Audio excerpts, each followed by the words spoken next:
Yes, me again! Hello everyone, this is B Harper from supermarcy.com coming to you again with another What a Marvel review. Today I'm going to be looking at 2011's Captain America, the First Avenger, which also happens to be yet another Captain America movie, but this time this is a Captain America that I could get behind. And I'm not really a huge Captain America fan. Yes, I know, I'm wearing him on my shirt. But the fact of the matter is that Captain America, the First Avenger, is a damn good film. And I mean a damn good film. Considering the director, well, let's put it this way. Although the director, Joe Johnston, directed Jurassic Park 3, he also directed The Rocketeer. Yay! And I find that his experience with The Rocketeer actually heavily influenced and shaped his way of making Captain America, in a positive manner, by the way. Captain America basically stands for what we all would like to be. We would like to be strong, independent, courageous and selfless and just, being really good people. And that's why Captain America was created. He was created basically during the war, World War II, I should say, and it was a way of boosting morale of the American people, and it worked. Now he's become such an icon, and even if you have not read the comics, even if you don't have any sort of in-depth knowledge of who Captain America is, you still know Captain America, you still know that costume and that shield. And the First Avenger is very much like a pulp novel. It is what Captain America half a century ago would have been like. He's bombastic and he's big, but at the same time he's a really good guy and he stands up for what is right and he just wants to help people. He wants people to overcome their fear and become the strong individuals that they are. And considering that Steve Rogers started out as a very sort of small and, sickly individual, to see him grow into Captain America, that is like wish fulfillment.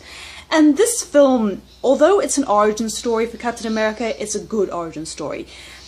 Chris Evans as Captain America is great. Not only does he look the part, but he acts the part. He understands the humility of the character, and he goes out of his way of appearing weak and soft, but at the same time, you just want him to succeed. He just has that strong, eagle quality about him, and he really is a very well casted character. Chris Evans is amazing. He's got the physicality, he's got the voice, he's got the attitude, he's got it all going for him, and the movie backs him up. I know this film has its detractors, but I personally think it is a damn good Marvel film, and I'll tell you why. Apart from being an effective origin story, it plays on its roots. It plays on the roots of which Captain America came out, and it takes place during that time period. Okay, although Winter Soldier, as great as it was, took place in modern times, it didn't have the old-time charm to it. Now, obviously, two very different movies, and I'm not trying to compare the two. But Captain America First Avenger puts Cap in his element. This was where he was created. This was how he came to be. And the film is just packed so full of great action. I don't think I even anticipate seeing the stuff that I saw in this movie when I first went in. And if a film can sort of subvert your expectations and take you for a ride that you weren't expecting, it's done its job. As I mentioned, I'm not the biggest Captain America fan, simply because up until quite recently that is, I never really found him much of an in-depth character. But what they've done with him and what he's become, I'm invested in him. And it starts with this movie. It starts with all the attention detail and just, the fun of it. It's granted the lead character is a Nazi played by Hugo Weaving, but Captain America is a beacon of hope. And I don't think anybody can truly, in their hearts, say that they don't want hope in their lives, that they don't want to have that shining light at the end of the tunnel saying that tomorrow is just another day away. On to the rest of the movie. Great cast, once again. Marvel really tends to have a good eye when it comes to casting, right? Whoever casts these things are I'm fairly certain they have some sort of supernatural abilities. I don't know. Who cares? Who cares? We're getting great results. So here we have Chris Evans, Tommy Lee Jones, Hugo Weaving, Hayley Atwell as Peggy Carter. Peggy Carter has her own television series because she's such an awesome character, and you can see it in this movie. You know what, like, considering that women back in those days were, you know, constantly underestimated and subverted, Peggy here is a great character. And even though there are some scenes of which kind of, you know, don't make sense, because even though, you know, she's angry at Cap, she isn't really angry at Captain America, like, you know, when she catches, like, some female private coming onto Captain America, and, you know, she's a smart person, and she isn't really that pissed off, but I don't know, it just seems like she was expecting him to sort of, like, jump up and apologise to her. I don't get it. But anyway, who else do we have? We have Sebastian Stan. Now, he will be turning up in Captain America Winter Soldier very soon, and I will talk about him at length.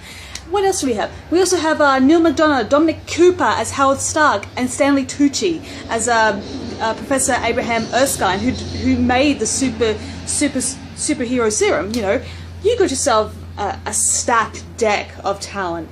And to make a film that is so pulpy work, you've got to have a great talent involved. Same thing went for The Rocketeer, if you will remember. Joe Johnston selected a very precise group of actors for his film.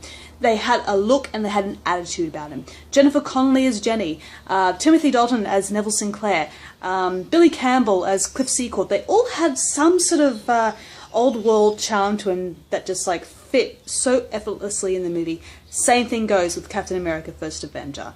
It's very astutely casted. So going back, I'm sorry, I'm all over the place. It's been a crazy week at Harper House. I'll just say it that way. But look, this film has quite a few things going for it. I know a couple of friends who too are not the biggest Captain America fans, and they love this movie. They were just enjoying it as the time went on. And may I say, the action scene on the train with the big dudes with the miniguns and everything, holy crap, that was amazing.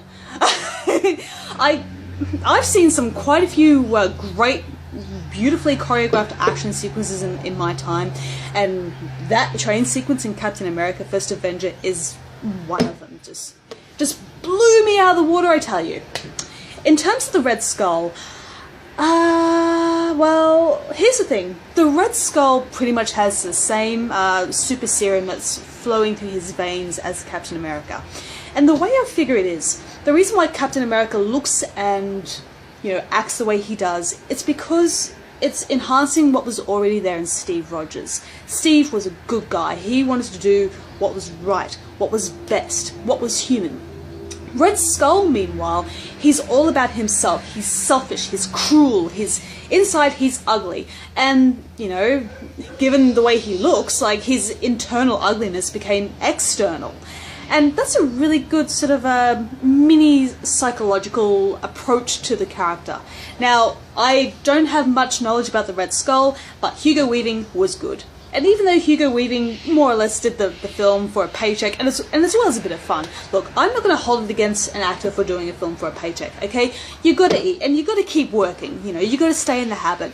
But, you know, I think his approach to the Red Skull was much how Clark Gable, like, approached half of his film choices, which also happened to be some of his best performances.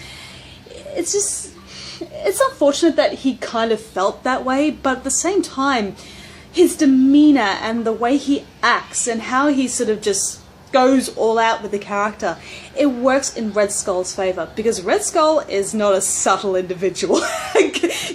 Given that face of his, you know, subtle goes out the window when you're the Red Skull. So, yeah, Captain America is a damn good time, and I'm so glad I saw it. I am so glad that I said, you know what, I'm going to go to this movie and I'm going to sit down and take it as it is. And what I got was something fantastic. Once again, Steve Rogers is just the biggest mensch ever on the screen, right? So what separates Steve Rogers from Superman is that Steve Rogers, you know, starts out as weak, but at the same time, he's got a strength in him. Superman is an alien. He is Jesus, right? Now I know I'm rousing the ire of quite a few Superman fans, and look, I'm not calling you guys stupid, but I personally never felt myself gravitated towards Superman like I have with Captain America, because Steve Rogers / Captain America has vulnerability to him. Even as big as he gets, he still has weakness. He still feels doubt in himself, but at the same time, he's determined to do what is right by him and by his people. You know, he wants to save the world. You know what? And that's a very admirable aim. As ridiculous as it may sound, it is still a worthwhile aim. And Captain America, the first Avenger, is a worthwhile movie. See it.